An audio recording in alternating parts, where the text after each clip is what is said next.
Par l'immolation de l'agneau, la puissance de Satan, du péché et de la mort a été brisée. La chose est symbolisée dans Exode 12 par l'institution de la Pâque. C'est pour Israël une vraie résurrection, une délivrance complète de la tyrannie de Pharaon. Or, peu après, il semble que tout soit de nouveau remis en question. Surpris entre des montagnes qui rendent impossible un changement de front, devant eux la mer, derrière eux une armée qui les talonne. Comme si l'Égypte avait juré de ressaisir sa proie, le peuple angoissé croit sa dernière heure venue.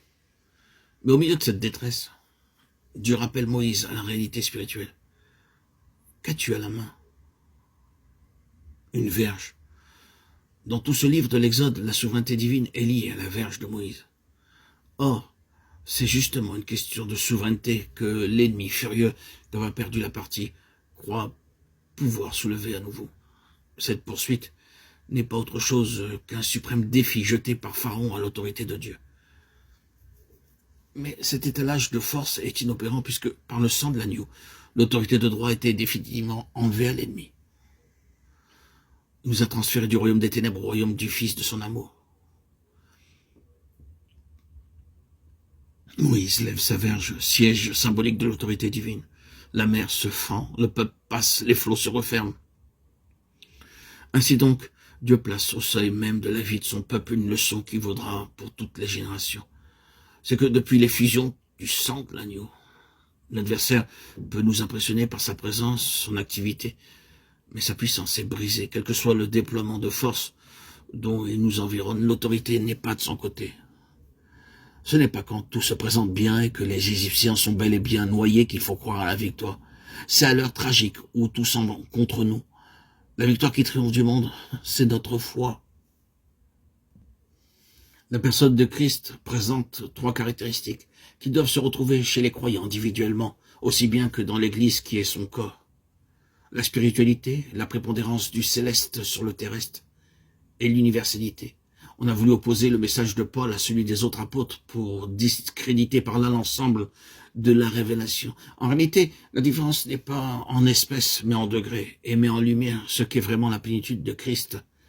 Ce que tous les apôtres ont en commun, la repentance, la nouvelle naissance, le baptême, le Saint-Esprit, la justification, la sanctification, l'espérance du retour du Seigneur.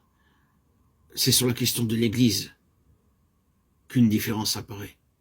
Les 12 distinguent toujours entre juifs et gentils. Ils prêchent aux uns comme aux autres, mais maintiennent toujours la distinction entre chrétiens d'entre les juifs et chrétiens d'entre les gentils. Pour Paul, la croix représente la disparition définitive des uns des autres. Il y a un seul homme nouveau et il ne peut plus être question ni de juifs, ni de grecs. Son message spécifique comporte donc une révélation nouvelle de la nature céleste et du caractère universel de cette Église qui est son corps. Pour qu'il y ait une réalisation de cette chose céleste, il faut que soit brisé le système terrestre, le judaïsme qui n'est que provisoire. L'incident de Galates 2, 11, 14 est très significatif. Jacques jouissait à Jérusalem dans tout le sens judaïsant d'une autorité considérable. En quittant la métropole, Pierre échappe à cette influence et il se surprend au contact de l'église d'Antioche à embrasser cette liberté glorieuse qui fait partie de la plénitude de Christ. Mais qu'arrive-t-il? Une visite de Jérusalem lui fait réaliser qu'il est sorti des normes admises par l'église mère. Surpris entre l'université de Paul et le judaïsme de Jacques, le pauvre Pierre chavire dans l'hésitation et se détourne par crainte des hommes de la pleine révélation dans laquelle il était entré. Si l'on veut aller tout outre avec Dieu, il faut s'affranchir des hommes, même si ce sont des piliers dans l'Église, Galates 2, 5, 6, et se dire résolument, je refuse de perdre quoi que ce soit de la plénitude de Christ, sous prétexte des soi-disant égards que je dois à mes frères. La position de Paul est une position d'indépendance absolue vis-à-vis de l'ordre établi et de toutes les formes d'influence et d'autorité qui compromettent ou restreignent la plénitude de Christ. Il se sépare volontairement de tout ce qui jouit de la considération des hommes. Du reste, après avoir fait allusion dans Galates 2, 6, il précise bien « Dieu ne fait point exception de personne ».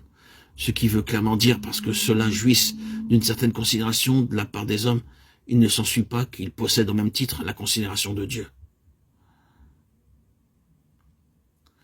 Il en est de même aujourd'hui en ce qui concerne le christianisme traditionnel et organisé. C'est l'ordre établi, et on peut en dire beaucoup de bien, mais quand on aura rappelé que c'est Dieu qui l'a suscité, et quand on aura dit tout le bien qu'il y a à en dire, la question restera posée. Est-ce bien là le dernier mot de ce que Dieu a à dire? Est-ce là la plénitude? Les systèmes terrestres ne sont pas sans exercer une certaine tyrannie. Ils peuvent être un obstacle à la plénitude de Dieu. Paul rencontrait cela chez les autres apôtres. Quand il voulait mettre en lumière la vraie nature de l'Église, qui est son corps, il se heurtait à l'incompréhension des cercles apostoliques. Sans diminuer la valeur des autres apôtres, nous reconnaissons qu'ils ont posé les fondations. Apocalypse 21:14. Mais Paul est le sage architecte dont le ministère concerne davantage la superstructure de la maison de Dieu, car c'est par lui que nous savons de l'Église qu'elle est un organisme universel, céleste et spirituel. Notre but doit être la plénitude de Christ, si c'est elle que nous voulons, et si nous la voulons de tout notre cœur. Dieu nous montrera bien où elle se trouve. Frères et sœurs en Christ, bien-aimés, auditeurs, auditrices, tout ce qu'il demande de nous, c'est que nous soyons prêts à entrer pratiquement dans toute sa pensée. Paul paya un grand prix pour en arriver là. Les apôtres ne pouvaient pas le suivre sur ce chemin, et il fut presque seul jusqu'au bout. Mais, chers amis, auditeurs, auditrices, mes frères et sœurs, c'est une grande chose d'être seul quand on est dans la plénitude de Dieu. Amen. Alléluia.